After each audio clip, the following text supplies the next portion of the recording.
Monsieur Antoine Awana, rapidement, s'il vous plaît, avant d'entamer la dernière partie de ce programme. Antoine Awana, pour développer le second point que vous aviez évoqué tout à l'heure, s'il vous plaît.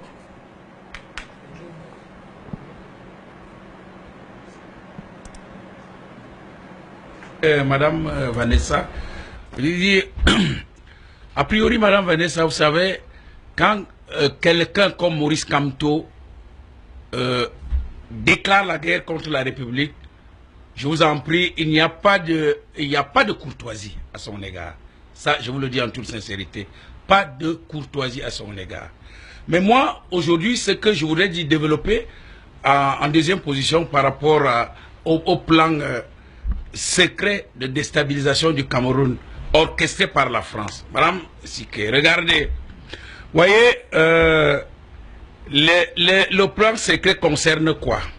Les services de police, que je félicite encore ce soir, et de gendarmerie de Nsibalène, ont intercepté des colis d'armes destinataires ambassade de France à Yaoundé. L'ambassade sait de quoi je parle aujourd'hui. Destinataire ambassade de France à Yaoundé. Les armes qui ont été récupérées là-bas par les services de contrôle de l'aéroport de Nsibalène, il y avait 3 caisses d'armes légères, des pistolets automatiques portant l'estampille AOG, c'est-à-dire Airplane on Ground. C'est une expression qui signifie urgent, c'est-à-dire dans le jargon du transport et du fret aérien. Selon les services de renseignement camerounais, il y a une frange d'officiers, et là c'est très grave, une frange d'officiers supérieurs camerounais, et leurs homologues français qui tiennent de manière récurrente des réunions dans un domicile tenu secret au quartier Bastos à Yaoundé. Très important. Bien. Plus grave encore, certains de ces officiers supérieurs et officiers généraux auraient été, je dis bien, auraient été achetés par la France. Et pour favoriser le plan B, c'est-à-dire l'application du plan B, c'est-à-dire l'insurrection sur le territoire national. Vous comprenez pourquoi Maurice Kamto veut à tout prix et à tous les prix, il s'autoproclame président et il voudrait mettre les gens dans la rue pour cette insurrection sur le territoire national. Et la stratégie, c'est quoi? Mais ce n'est pas du côté du nord-ouest ou du côté du sud-ouest que l'insurrection va venir, encore moins au niveau du littoral camerounais, mais surtout sur la partie est du Cameroun, le front est. Parce que là-bas, pour eux, pour les Français, c'est une zone qui est peu contrôlée. Et c'est là où je félicite solennellement le patron de la gendarmerie, le ministre secrétaire d'État à la défense chargé de la gendarmerie, monsieur Etoga Galax. Ah oui, moi j'étais sur le terrain. La zone, là où il y a son arrondissement, son village natal, Bachenga, ben c'est une zone tampon et qui doit normalement contrôler cette insurrection qui proviendrait du côté est du Cameroun et en passant par l'autre front ouest au niveau de la Damawa. Et toutes ces zones convergent vers Bachenga pour arriver à Yaoundé. C'est très important. Et je crois que ce jeune homme, très jeune, il a la maîtrise de son travail.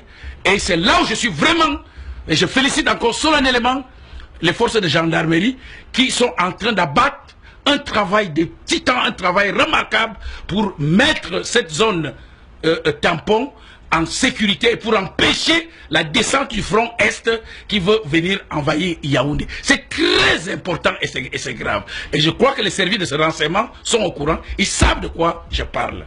Et c'est l'ambassadeur de la France, je le redis encore ce soir, s'il m'écoute, qu'il apporte encore un démenti, comme il avait fait dernièrement, quand j'avais dénoncé un coup d'État en République centrafricaine, que la cellule africaine de l'Élysée apporte encore un démenti sur ce que j'ai dit. Monsieur Gilles Thibault, il sait de quoi je parle. C'est un militaire de l'armée de terre française.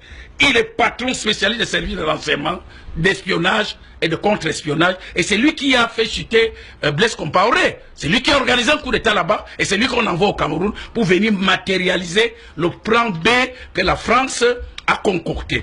Puis encore, Monsieur Kamto s'est associé encore avec les réseaux mafieux de George Soros, avec des grandes personnalités américaines comme Monsieur Morton Abramovich, George Michel, il ne faut pas confondre avec Luc Michel, qui est notre ami, Monsieur Marc Malo Brown, Monsieur Wesley Clark, surtout Javier Solana, qui était l'ancien patron de l'OTAN. Très important, Madame Manuela. Enfin, le fameux George Soros que Luc Michel décrit chaque jour ici, c'est juif d'origine, c'est américain d'origine juive qui financerait donc ces ONG, c'est-à-dire vous avez International Crisis, Transparency International. Et vous comprenez pourquoi il y a eu ralliement d'Akeremouna avec Maurice Kamto, parce que ce sont des collègues qui ont tous milité dans Transparency International. C'est peut-être pas une alliance politique, mais c'est une alliance stratégique pour mettre en application le plan B de déstabilisation du Cameroun qui a été concocté, préparé patiemment par les services secrets français.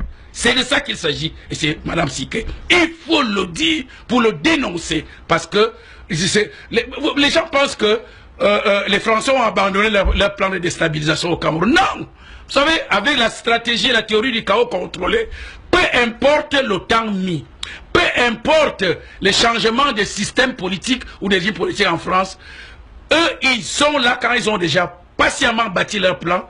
Ils veulent à tout prix réussir, peu importe le temps.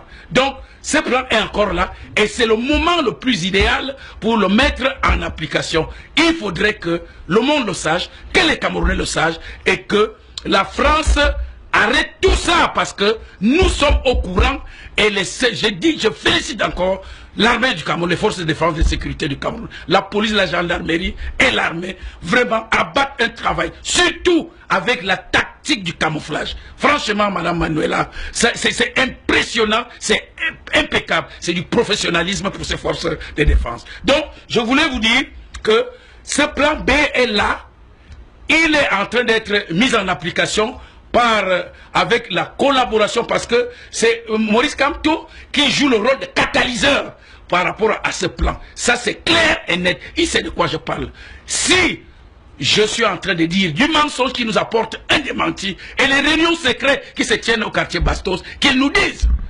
Vous allez le voir, lorsqu'il a proclamé, il s'est autoproclamé, vous le verrez d'ici demain ou après-demain, il va se retrouver soit à l'ambassade des États-Unis ou à l'ambassade française. Pour en faire quoi? On sait. Mais c'est à lui qu'on a donné charge pour essayer de mettre en application ce plan B. Donc, j'en appelle à la vigilance du peuple camerounais, des forces de défense et de sécurité du Cameroun. J'en appelle à la vigilance du gouvernement du Cameroun. Il faut gérer cette histoire avec beaucoup de professionnalisme, de tact, parce qu'il ne faut pas céder à la provocation, parce qu'il provoque. Il ne faut pas céder à la guerre d'usure qu'ils sont en train de vouloir mener. Et il faut contrer et contenir l'insurrection sur le territoire national qui se prépare. Ça c'est clair et net. Donc, Madame Siké, je crois que l'heure est grave. L'heure est grave. Il faut que surtout les jeunes, l'activateur François Bikoro, il a lancé un message vibrant aux jeunes. Il leur a dit de ne pas tomber dans ces pièges. Je crois que je vais m'arrêter jusque-là et en attendant qu'on continue. Merci à vous, Monsieur Antoine Awana. On va rapidement, on n'a plus assez de temps parce qu'il faudrait qu'on aborde l'autre thématique.